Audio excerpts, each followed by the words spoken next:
Doesn't always feel like it, although it has been for the last few days, but it is the height of summer. And that does mean that many of us are heading to the seaside. But if you're struggling to find somewhere to stay, you're not alone. Yeah, swifts migrate to the UK shores at this time of year, but the birds' numbers have dropped significantly in the past 2 decades. Experts think it's because there's just not enough places to nest. Our reporter Scott Ellis has been taking a look at one solution. After a flight back from Africa, all a swift wants is space in a roof to nest. But those habitats are now few and far between. In Clevedon, homeowners are helping out, fitting swift nesting boxes up high.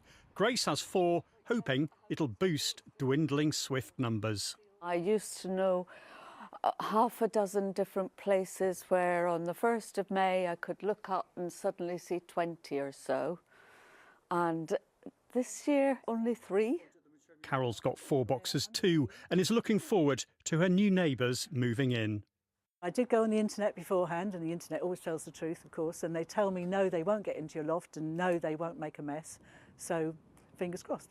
Even Clevedon Sailing Club is on board. With a clear view of Wales and the Bristol Channel, we thought it would be a sunny spot and a scenic spot for them to come home to. The Clevedon Group took advice from a swift expert in Bristol who has 25 nesting boxes on his home, a response to swift numbers dropping by half in the last 20 years.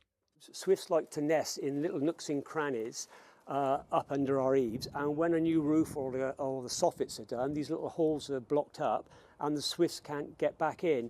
And our modern buildings are airtight, nothing can get in, so we're effectively driving out the swifts from the nesting places. This is what they call a swift brick. What campaigners also want are for these swift bricks to be built into new houses. Community groups and putting up swift boxes on existing buildings is also hugely important, but the level of loss, it's thousands that we need every year, so it's only so much that a small community group can do, so we really need this in legislation, in policy and planning. 2 years ago, a petition with 109,000 signatures led to a debate in Parliament about swift bricks in new homes, MPs concluding it was a matter for local councils to decide. Scott Ellis, BBC News.